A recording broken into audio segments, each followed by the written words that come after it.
Hi, this is Scott Garibay, and today I want to talk about Dungeons & Dragons participants, types of Dungeons & Dragons participants, okay? So let's get into this. This is pretty fascinating, and today I want to talk about designer, Dungeons & Dragons designer. And I want to define what it is and what it's not and what the meaning of it is, what the value of it is. Let's explore. All right, so first of all, what is a Dungeons and Dragons designer? Now, I think I know you're thinking it's a simple answer. It's not. So first of all, it is someone who is actively designing Dungeons and Dragons today, right? And first of all, let's make super clear. If you're making some OSR or some indie game, if you're making content for what's that D&D? It's like the DM's Guild. You're not a Dungeons and Dragons designer, right? You're not a designer, right? And everything we're talking about is Dungeons and Dragons participation, right? So this is D&D participation, okay? And so this is the real deal, baby. This is a job that is so highly, that literally, this is one of the most important jobs in the world, okay? And I also, and what do I mean by that? So first of all, this is a job that is not done for money. No one designs Dungeons and Dragons for money, okay? And let me explain that, okay? And first of all, I have so much to say. Thanks for your patience. Mackenzie DeArmas is right now a designer. She is the template for a designer. She's writing current designs. She worked on Big V's. Big V Presents Glory of the Giants. She worked on Book of Many Things, right? She is literally right now, as I speak, sitting with a cup of coffee in a building that is paid for people to make Dungeons and Dragons. She is living the dream. She is designer, okay? She is the person who is doing this literally right now, okay?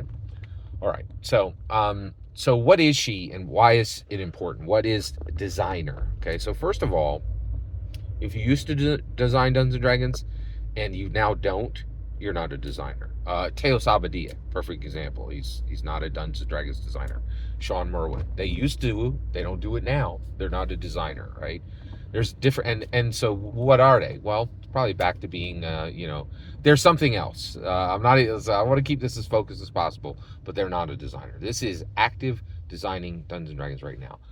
And so, what is the value of this type of D&D position participant? It is massively high. This is a job, okay, and it is paid for, okay, but the money has nothing to do with why people do it. So first of all, Dungeons and Dragons is because Gary Gygax did something no human has ever done, really exploded the potential of humanity by splitting the human heart and mind at the same time.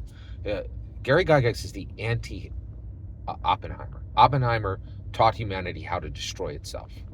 Gary Gygax taught humanity how to improve itself at the personal level and at the micro level and the macro level by simultaneously splitting the human heart and the human mind.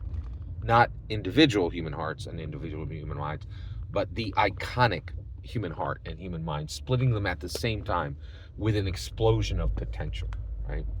And so this is why the designer is so important, right? Is because of what Gary did. Dungeons and Dragons is in this unique space where the only people who touch Dungeons and Dragons are the top tier, charismatic, intelligent, confident Americans in the world. Period. End of sentence. And you're like, well, Scott, what about internationals? They work for Modifius. It doesn't matter. Let's keep moving. Free League, whatever. Keep moving. It's second tier, subpar, right? Dungeons and Dragons is about America first. The rest of the country, the rest of the world will adopt it, certainly. And it has international attributes and aspects, but it's only because they follow, right? And there was a time where it was tried. We tried to build D&D in Britain, and it failed, right? It was folded up. They couldn't keep up with the American heat. All right, let's keep going here. All right. So it's very important to understand that no one designs Dungeons and Dragons for money. And the reason why is, if you have what it takes to be a Dungeons and Dragons designer, you could make 3 to 10 times more doing anything else.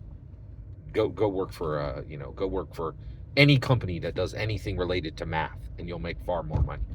So Mackenzie DeArmas, right, probably makes dirt, probably makes 50, 75 grand a year, right? And they could pay her dirt because everybody in the world, every American in the world who is highly charismatic, highly confident, and highly intelligent wants to design Dungeons and Dragons. They can pay dirt because, and I think they do. You will never be rich designing Dungeons and Dragons. It will be a period of your life. It'll be your salad days. There's no money in it, right?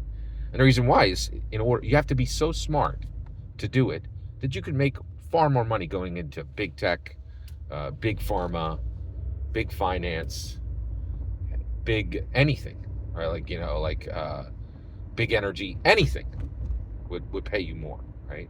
So understand that designer is this hallowed, crowned position, an actual job that is a dream, okay? Now let's talk about what you design, okay? Mackenzie, I didn't pick Mackenzie DeArmas on accident, right? What is she doing? Let's talk about it, right?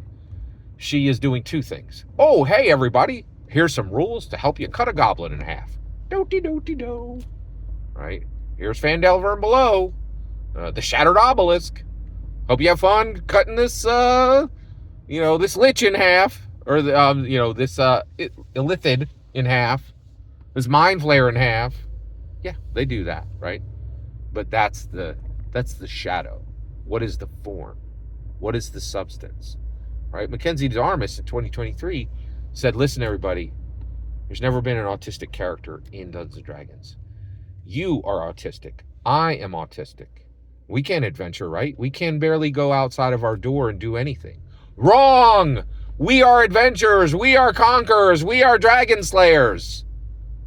I'm going to take this class of people and lift them, elevate them, make them more.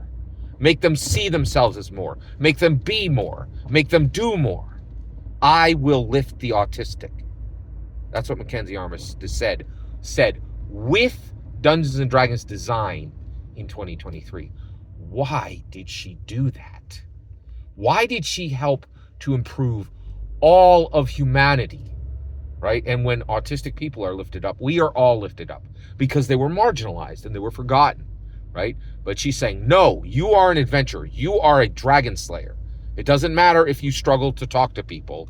You are still a dragon slayer. And I expect questing from you. I expect epic achievement from you. And I expect more from myself. Why did Mackenzie DeArmas do that with Dungeons and Dragons? Because she is trapped.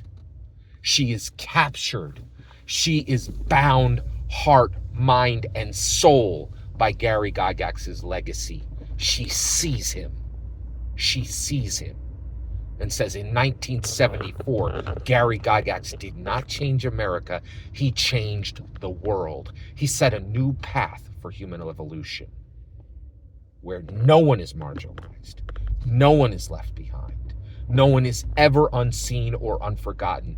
And I will write silly little rules to help fools cut goblins in half, and the people who are like me and see exactly what Dungeons & Dragons is, an identity engine, an achievement engine, and the most explosive form of human improvement that has ever touched this earth, will see what I am doing, and they will be better. I will change them. That is designer. That is my humble opinion. Every word you just heard is my humble opinion. And it doesn't matter nearly as much as when I hear your humble opinion. When you get in the comments and send your traffic, please consider subscribing and have a wonderful millennium.